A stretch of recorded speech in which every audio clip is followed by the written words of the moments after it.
described it, the way he described it, the weakness, yes, there was basically just not knowing, not even having read the documents, for God's sake. I mean, not even having done the research, not being thorough enough, not understanding zoning or bylaws or how do you write a contract, how do you make an offer. I mean, there's just a lack of that periodly in the group, and then not the honoring of those people who do have that knowledge. So this is also a thing now where people have to know when to restrain themselves. But I mean, if the person who's doing the business negotiation, we've got to let them concentrate, and we got to let them do a good job.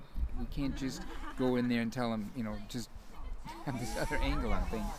So, but he also specifically said that at some point the consciousness shifted in a number of people in the group who were he thought that they should have the background to be aware that the consciousness of sort of the love spirituality, I'm going to say, that we're all one, or that we all have good meaning and we all have good, even the people we're trying to buy the property from are really good meaning people, and we're in this consciousness, and we're just going to have good faith. We're going to operate in good faith. That consciousness took over to the point where then they said things and started negotiating in a way that was most certainly going to fail, at least according to him, was going to fail. And then he literally said, we're going to be able to clean the toilets all summer there, and it'll be the most expensive vacation we ever had, and we're going to be cleaning toilets all summer. I mean, that's basically what he then said. I mean, it was more than that, but I'm just trying to say Is that what happened? Yeah, that's happened. So, yeah. So in terms of community, sort of like team picking, like it seems at the beginning that you've got to cover your bases, and you've got to have, you can't have a whole bunch of you or a whole bunch of me or a whole bunch of, like we need very distinct specialties. So how do you figure that out in people, and how do you blend that with a larger vision? Well, that's,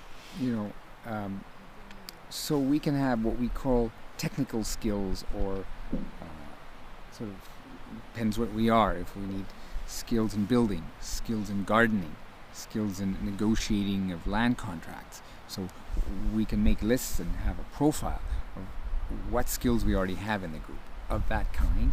And then where we don't have, like we have nobody who's accountant, so we're going to have to find an outside accountant who's going to help us with our books. Or we don't have a lawyer in the group. We're going to have to form an alliances with people who know certain things like that, who are not in the group. We're going to have to pay them probably, or trade. Mm-hmm. So there's that. And then as well in the social spiritual dimension of things. So if there's nobody who's good at conflict resolution work, then maybe we need to bring in somebody outside. But it also goes deeper than just that, because conflict resolution is usually only comes into play when there already is a problem. Like there's already a conflict, now we got to phone this person, have them come with us. So we got to work at a deeper ongoing level so that conflicts don't even come about. And that's water clan, what we call water medicine or energy element. The water element is seen as the one that focuses mostly on deeper emotional work. Work to do with the shadow, work to do with grief, repressed emotions. So it is the feeling that we always have these things. We always get irritated by things. We're upset about the world, upset about the environment, upset about our spouse, whatever the situation is. And that, so we need some kind of ongoing thing that once a week or once a month, it's not an exact thing, but we have to keep on doing some activities to work at that emotional level. Otherwise, sooner or later, this is too much. And then one little trigger comes along, and then we blow up or whatever, or the actual opposite. Something comes along, and then we start, getting more quiet, repressing emotions further and further, and then we're only half a human being, whatever. The other half's not there. So we've got to work on these two levels. Call it the project management, the community, administration system, more type of activities, and then the social, spiritual, emotional, personal growth activities. And to be aware, So in the element system that I am using, familiar with, we have depending on how you look at it, 5 to 10 different theme groups for different emotional, social things that need to be taken care of. And water element is just 1 out of 10. I'm just going to mention a couple more right now. It gets fairly lengthy, but one of the other elements, we call that fire element, that has to do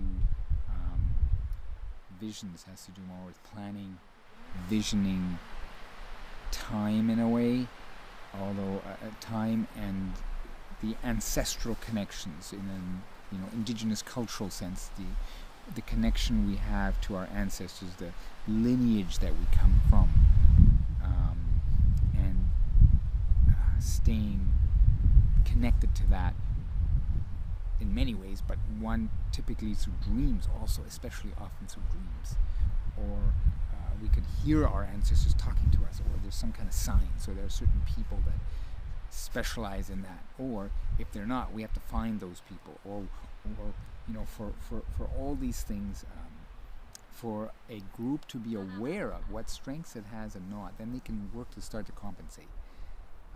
If nobody, maybe they need some people from outside or friends of the community, they're not really part of the core group who can help with the fire medicine sort of theme group, the visioning, the ancestral connection.